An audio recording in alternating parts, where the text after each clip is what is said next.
now going to invite Miss Doreen de Broom, who is the Ambassador and Permanent Representative to the Marshall Islands of the UN. So to speak to us about some of her experiences back home, but also to highlight some of the key messages that have come out of the conference today. So do we have Doreen online? Hello, I'm here. Great, super. I love it when things work out. Thank you so much for being with us, and I'll hand you over the floor. Thank you so much. Thank you, Eliana, and thank you, Atalante, for the opportunity to share some of our challenges, some of our solutions, but most importantly, share our story. By way of background, for those who are not familiar, I'm from the Marshall Islands, and it is a low-lying atoll nation, but we like to be called a large ocean state. And we have 2 chains of atolls and islands spread over an exclusive economic zone of 2 million square kilometers, in the Central Pacific. It has a population of 65,000, with another 30,000, about 30,000 of Marshallese living and residing in the United States. While 2/3 of our population lives in the capital of Madro and Kwajalein Atoll, around 20,000 continue to reside in remote atolls and islands. So this makes delivering basic services for our vulnerable communities, including for children, a major challenge. For 12 years, the Marshall Islands was used in a nuclear testing program, which detonated 67 atomic and thermonuclear weapons in our islands. The nuclear testing program resulted in both immediate and continuing effects of human rights of the Marshallese people, including fatalities, acute and long-term health complications, indefinite displacement of many of our people. Now, as a low-lying atoll nation, along with the challenges from our nuclear legacy, we are vulnerable to damaging effects of climate change and natural disasters, with the sea level rise posing as a direct threat. Traditionally, the Marshall Islands is a matrilineal society. Land rights, traditional and cultural knowledge are passed down through a mother to her daughters. Women are referred to as, and this is a Marshallese word, Chiner Kiber. Chiner means mother, and Kiber is rudder. In other words, the mother's well-being directly impacts family dynamics, communities, and society as a whole, much like the rudder of a canoe. While tradition recognizes the great importance of women within the household, their role as homemakers also puts them under pressure to ensure that their families are able to meet their needs. This has serious implications on their ability to enjoy their fundamental rights, which becomes even more evident in the context of climate change. The drought that struck our islands back in 2015 to 2016 reduced the supply of materials such as, coconut, vines, pandanus, affecting women's incomes particularly hard. Handicraft materials rose in cost as the supply needs reduced, and women's time in securing drinking water for their families ate into the production time. So it also compromised their food security with related malnutrition, notably in the outer islands.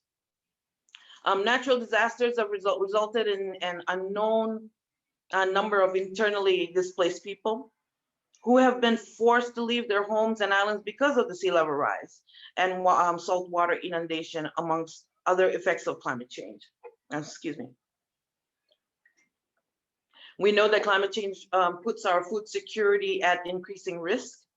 And again, understanding and responding to the needs of women is crucial to success. The economic empowerment of women is connected to food rights, water security, and ultimately, given their crucial role of women in families and communities, it is deeply interwoven with our ability to adapt to climate change. This is why we know that it's critical that as we develop our plans to address climate change, we put women at the heart of what we do. Our national strategic plan, our national climate change policy framework, national energy policy, all of those, they call for gender responsive disaster risk prevention, reduction, and resilience building programs, and strengthening women's participation, especially in environmental sustainability efforts.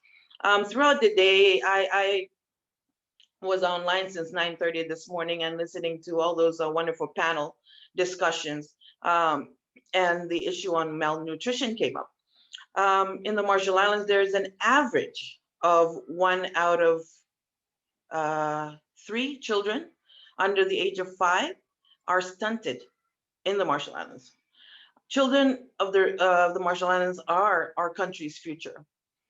All children should have the same opportunity to not only survive, but also to thrive. Survey findings, indicated that significant number of children in the Marshall Islands are at a disadvantage due to poor nutrition status. Poor nutrition in childhood can increase the risk for poor school performance, reduced earning and economic productivity, poor pregnancy outcomes, future adult overweight and obesity, as well as associated non-communicable diseases. Reducing the malnutrition of children and their mothers can bring substantial benefits to the country through decreasing mortality, increasing intellectual capacity and productivity, ultimately contributing to the country's economic development and nation's well-being. Hence the importance of the first 1,000 days, of the child's life, which is a window of opportunity. So 1,000 days, so that's from pregnancy to the child's second birthday. We also talked throughout the day about programs that boost nutritional values and provide sustainable livelihoods. In the Marshall Islands, water is key. We get our water from rain, We collect water from the rain. We have, saltwater osmosis, but it's very expensive. Most homes have a water catchment, and that's how we have drinking water. But access to available and clean water resources prove to be quite difficult for many communities in the Marshall Islands. In most situations, water resources require a vehicle just to get to where those water sources are. It was observed in several communities as children, mostly young girls, were charged with water collection. In many instances, young girls walked long distances to filling stations. So one project we had with the support of the European Union and other partners is that we started to implement what we call the Readiness for El Nino project. This aimed to build community resilience to secure food and water resources ahead of El Nino events. It also integrates a rights-based, gender-sensitive approach in order for the project to be participatory, non-discriminatory, and empowering, as well as transformative. The project will not only help vulnerable communities prepare for the next drought, but it will also build on existing efforts by the government of the Marshall Islands to build awareness and influence behaviors around the linkage between healthy lifestyles and the reduction of non-communicable diseases such as diabetes and high blood pressure. How are we dealing with what are the levers to activate widespread and sustainability in nutrition? Again, throughout the day, there were numbers of excellent solutions mentioned in the panel discussions, and I'm not going to go through every one of them. They were excellent. But in low-lying atolls like mine, we must keep in mind that women's vulnerability is evident in case in the case of climate change, especially sudden onset disasters. For instance, when flooding occurs, entire families and communities might have to relocate. Our island is so thin, so at some points you can stand in the middle of the island and see the lagoon and look the other way and see the ocean. So it poses serious safety and sanitation threats to women and children. This happened, in March of 2014 when extremely high tides and a southern swell caused inundation, and over 1,000 residents of the capital atoll were forced to leave their homes. Drilling down into the precise needs of women is critical to success. Community assessments of gender-related impacts of disaster are key to developing good policy and projects that meet real requirements. Now, who's making a difference and how can we help? An example, our national adaptation plan, which should be ready by the end of 2020, will include both adaptation and disaster risk reduction strategies. Among other things, it will elaborate gender responsive actions and investments over the next 5 years to adapt to impacts of climate change and transition to climate resilience. Governments cannot do this alone. We must work closely with partners, private sector, civil society, and others. A Kare Imankal Fund was established by government, as a matter of fact, last year by our former president, which was the first female president in the Pacific, not counting the president of New Zealand, she established in order to a fund in order to support women's organizations, networks, and communities to implement policies and programs for gender equality. We work very closely with local NGOs, including the Women United Together in the Marshall Islands, with me, to raise awareness about women's issues and to conduct hazard and vulnerability mapping in communities to address the impacts of climate change related disasters on livelihoods of women. Collaboration with international partners, to bolster women's economic empowerment and inclusion in decision making, and to ensure that women's voices are heard and reflected in policies is very, very important. For example, with support from the Green Climate Fund, we were able to conduct gender responsive climate change adaptation as well as a water insecurity project. So the major task confronting my country today is to find ways to decarbonize the global economy by decoupling economic growth from greenhouse gas emissions. We can talk and try all these projects and come up with new and innovative projects, but if we don't have a country, we won't be able to do those. So we must use energy more efficiently, generate power from renewable sources, and fast track green technology, all while eradicating poverty and ensuring sustainable economic growth. We in the Marshall Islands see climate change as the #1 threat to our country and our people. Climate change affects every aspect of the Marshallese way of life. My country will eventually be destroyed by climate change. It will be removed from the map by rising seas. And because it's happening inch by inch does not make the situation any less desperate or any less urgent. This is an emergency. While my country and others like it will be the first to go, no country is immune.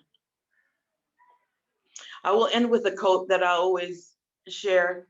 I love this quote, and I've shared it before, and you probably heard it, but I'm going to repeat it because I share it whenever we realize that partnership is the ultimate solution, and working together towards a common goal is the solution to any problem or any issue we have. The ocean is made up of drops. And each one of us is responsible for a drop of ocean. If you take care of your drop, she takes care of her drop, he takes care of his drop, and I take care of mine, we'll be able to save the world. Thank you so much. Yeah, it's very moving. Thank you so much. That was really, really wonderful way to end this day, and I think reminding us all that we really need to all be responsible. This is, you know, everyone's opportunity to do something. So without further ado, I will pass over to our chairperson, Barbara, our co-chair, who will do the closing remarks. Thank you, Eliana. Wow, I feel like I need a moment to breathe again. Thank you, Ambassador de Brum, for that very passionate and moving stories from your country. We feel, I think everyone could feel with you and are with you for what the future holds. I have the deep honor to serve as Giving Women Vice Chair to the Executive Committee. Normally, our chair, Ruth Sabo, would also be joining me in these remarks. She sends her apologies, and we send her our get well soon wishes. We've missed you today, Ruth. I would ask that we all turn on our cameras. I know that earlier, I think everybody was just being polite, perhaps, or whatever else you got going on in the background. Since this is the very close, perhaps we could see everybody's lovely smiling faces or blotting our tears. But it might be a nice moment to everyone to kind of turn your cameras on, and I am going to kind of ask a question for everybody to give a response to in just a few minutes. Part of my role is to take a quick look at our objectives for this conference and see how we did. Did we do our duty to this very important topic? Our objectives were to look at the role of women as farmers, mothers, caregivers of children, the elderly and the sick, providers of food for their families, and to expose why malnutrition is so widespread and its direct consequences, to reveal the issues, highlight solutions, and inspire a shared vision of what it will take to bring food rights to all and the role of women in achieving this. And as with all of our conferences, we really hope that this inspired vision culminates for each of us in a personal call to action. Could I just see with the thumbs up, middle, and maybe down, do you feel like we achieved our objectives? Let me just scroll through. Everybody turned on their cameras. Look at all these great faces. Wow. Wow, look at this. I don't know if you're scrolling through. Yes, thank you. Also that too. Nice smiles, everyone. Fabulous. Let me go back to the beginning here. Can you all hear me? So I'm told that this conference has inspired equal numbers of non-members and members to take part in this conversation, this fight to feed the world nutritionally, sustainably, and regeneratively, if that's an adverb, or I just made one. We particularly encourage and welcome all of you who are non-members to continue this conversation and join us in other conversations supporting women and girls by joining our community of Giving Women. And I will just make sure on our Attendify app, if all of you are on the Attendify app, there's a nice menu here. And at the very bottom, there's a become a member button. I'll just remind you, and Atalanti mentioned this morning a few comments about Giving Women. We are a women's membership association. We're currently, I think, just a bit more than 150 women, primarily based in Geneva and Zurich. 160, thank you. 162, primarily based in Geneva and Zurich, Switzerland. But of course, with this situation that we're currently in, we have been expanding that by offering events like this one to people worldwide. Our three key pillars of work, again, hands-on coaching and capacity building to NGOs and small nonprofits, professionalizing philanthropy through capacity and community building of our members, and three, building awareness of issues in a deep and profound way that affect women and girls. And this annual conference is really our flagship expression of that last pillar. When we close, when I kind of bring this all to a close, I would ask if each of you could take a minute to give us feedback, because this conference is a very important part of what we do and our expression out in the world. And there's a feedback action tab just below, just above Become a Member. It's just for you to give us a few comments for feedback. And thank you for everybody has already in the chat's been giving lots of comments. If you could do that formally in there as well. And there's a chance for you to give your inspired commitment to action. And as we did last year, you're welcome to also share that through the participants to all of us, and it kind of inspires everyone to think reading somebody else's commitment to action might inspire somebody else, and then it's a nice way to share that. I will move on to thank yous. We have quite a number of thank yous. Oh, that's right. So there is a perk. Eliana reminded me that those who fill out the feedback form, you have a chance to be entered into a drawing to win a year's annual membership for women, and for men, you will have a chance to win a lunch with our founder, Atalanti Moquette, in her lovely home. So that's to encourage everybody to fill out those feedback forms. And so on to thank yous. Obviously, there are many, many, many thank yous to be done. And Atalanti's phone is flashing. It's probably her husband wondering what we've offered. The thank you calling. The thank yous start with the speakers and moderators. They're just amazing. Wow, such knowledge. Thank you so much for your generosity and your time and sharing your knowledge and insights. Moderators, amazing questions to really probe these issues. Thank you for keeping everybody on time. I would also encourage you in the Attendify app, there's a read more app, and many of the reports and things we've talked about are in here. There's lots of amazing stuff to read. If this has piqued your curiosity to learn more and go deeper into the issues, go there. Thank you, speakers and moderators. Also, thank you to those who provided videos and the clips during our breaks, especially Petra. I think we all enjoyed the yoga break. I'll move on to, of course, this is all put together amazing with our amazing conference committee. And I'm going to ask Eliana to bring up a slide of all those names, because it's quite, so you can see the amazing group of people who really put so much amazing time and energy into making this happen.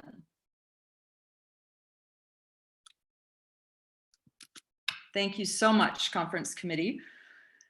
And a special shout out there, I think their names might be on there, but I really want to highlight our two Giving Women staff, Kathleen Homeland and Natalie Caminati. Thank you so much for all the support. Kathleen has been just amazing in the background to keep everything working. Claps for Kathleen and the committee, the conference committee, but really all keeping this smoothly going and running. Amazing work. Thank you so much for all of your time and energy. Thank you to our sponsors, of course, and also in the Attendify app, there is a sponsors tab, you'll see. Equinox Investments, Media Code, and VM Consultoria Eventos. Please have a look and check them out. And if you're inspired to be a sponsor or just donate to Giving Women, you can go to our website, of course, and there is a way for you to donate directly to Giving Women and become a sponsor for future events or for the whole year. Also, thank you to, just again, a shout out to those on the marketplace. I want to make sure everybody knows that all the speakers who have during this conference who have products, I believe they're all there in the marketplace if they have a website that's live and ready to go. So you can find all their products there in the marketplace. And of course, thank you to all of you, everybody out there. We have had over 200 people sign up for this event and very active participation throughout, from Monday evening, Tuesday evening, Wednesday film screening, all day long today. Really your participation, reading all the lively comments, people offering their additional expertise and data and stats to help support the conversation, websites, people to check out, questions, really amazing, sharing your stories, your personal stories.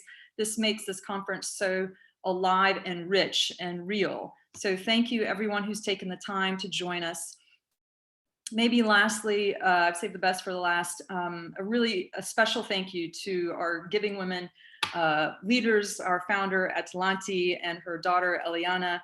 Really, Atalanti, you are such a role model and quite a leader for this organization. Thank you for all that you do for Giving Women and women out there. So, sorry, it's been emotional. Dry topics, but also exciting topics, upcoming events. November 12th, there's a virtual monthly lunch for members only. Please mark that in your calendar if you'd like to join the virtual monthly lunch. November 16th is our project evening, members only, but that's when we have worked diligently on selecting our projects that we will support for this round, and that will be presented on that evening. Members only again, sorry. Open to non-members as well. December 1st, there will be a panel discussion on human trafficking. So similar to this event, but much shorter 1 hour, yes. And last but not least, of course, members, don't forget, we will have a post-conference virtual apéro. So please check, you should have a separate, so you should have received separate login details to have this post-conference virtual apéro. So I believe with that, I've covered everything. I think in my role as the co-chair, vice chair of Giving Women Executive Committee, I declare the 9th Annual Giving Women Conference closed. Thank you, everyone.